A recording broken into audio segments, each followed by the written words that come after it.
Ouais, franchement, magnifique image proposée par la réalisation d'Olivier Denisle.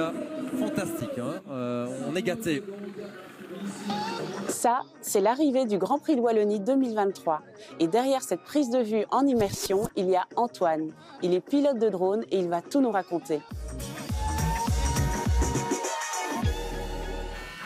Je suis Antoine van der Straten, je suis pilote de drone. Je fais pas mal de productions dans le sport télé, le Grand Prix de Wallonie en cyclisme, le Superbike à Métais, Le Mans Series à Francorchamps. J'aimais bien tout ce qui était objet radiocommandé avant. Finalement, un drone, c'est un très bon hélicoptère, on va dire, qui vole mieux. Pour être un bon pilote de drone, ce qu'il faut, c'est être patient, audacieux et prudent. Patient parce qu'il y a beaucoup d'administratifs à faire, on passe plus de temps à préparer les tournages qu'à les faire. Audacieux parce que si on n'ose pas se dépasser un petit peu, eh bien ce qu'on va faire ne sera pas très intéressant à voir. Et prudent parce que le plus important, ça reste quand même la sécurité. On fait voler un objet lourd au-dessus de la tête des gens. S'il y a un accident, ça peut être vite grave et malheureux.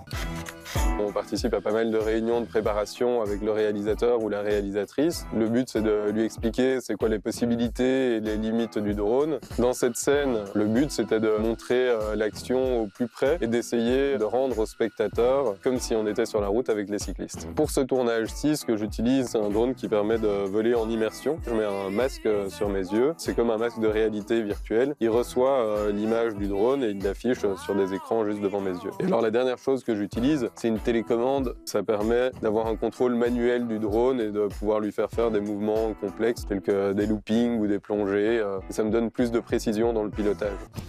La raison pour laquelle j'ai utilisé ce drone-là pour cette séquence, c'est parce que le côté FPV me permet d'être au plus proche des cyclistes et aussi la vitesse de transmission de l'image entre le masque et la caméra du drone est très courte, ce qui me permet de réagir rapidement. Mais pour d'autres types de boulot, j'ai d'autres types de drones.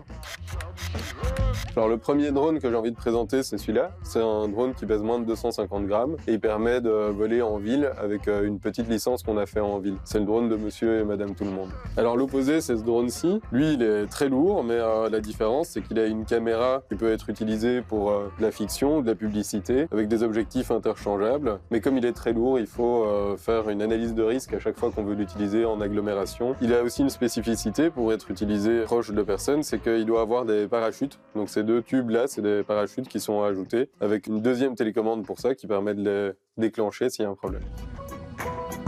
Ce que j'adore, c'est l'adrénaline. Quand on vole en immersion, on a l'impression de voler. Quand on fait passer le drone dans des petits espaces ou qu'on plonge pour le faire tomber, eh bien, on a l'impression de tomber avec le drone et ça, c'est vraiment très chouette.